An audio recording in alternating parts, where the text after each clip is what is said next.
Hola a todos, mi nombre es Rajesh Saleh, tengo 18 años, estudio tercer año de secundaria en Ciencias Experimentales. Soy una refugiada saharaui expatriada que continúa su carrera académica en el estado de Argelia, lejos de su tierra natal y del seno de su familia, con el fin de lograr lo que deseo y obtener un trabajo médico. Es mi ambición ser médico, contribuir al tratamiento de lo que afecta a mi gente desfavorecida. Entonces, lo que debo hacer es esforzarme para lograr a mis sueños y más. Aparte de esto, para mostrarles un poco de lo que está pasando en mi país. Mi patria es el Sáhara Occidental. Es una patria que convive con muchas tragedias, desde la separación de seres queridos, desde la pérdida de hijos, padres y madres. Desde la indignidad, mucha tortura y desplazamiento, injusticia a los inocentes, la privación de sus derechos y crítica de sus simples sueños.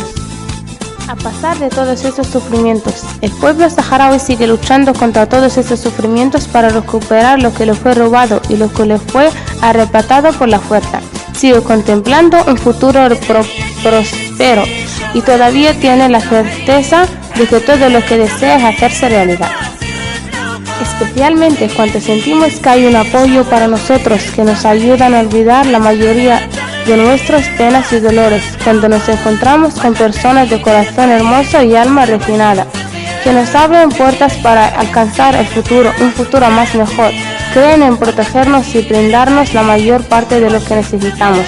Y lo más asombroso de esto es que nos aceptan entre ustedes sin dudarlo. La carrera de la humanidad aún late en vosotros. Nos dirigimos a vosotros jóvenes y viejos y nos abrazamos como nos abrazamos a nuestras madres. Os consideramos nuestra familia y seremos queridos. Guardamos con vosotros un pasado maravilloso, guardamos recuerdos inolvidables con vosotros, aprendemos muchos de vosotros. En final, gracias a ustedes aumentamos nuestra confianza en nosotros mismos y soñamos en grande. Y solo puedo agradecerles ya que viví esta maravillosa experiencia.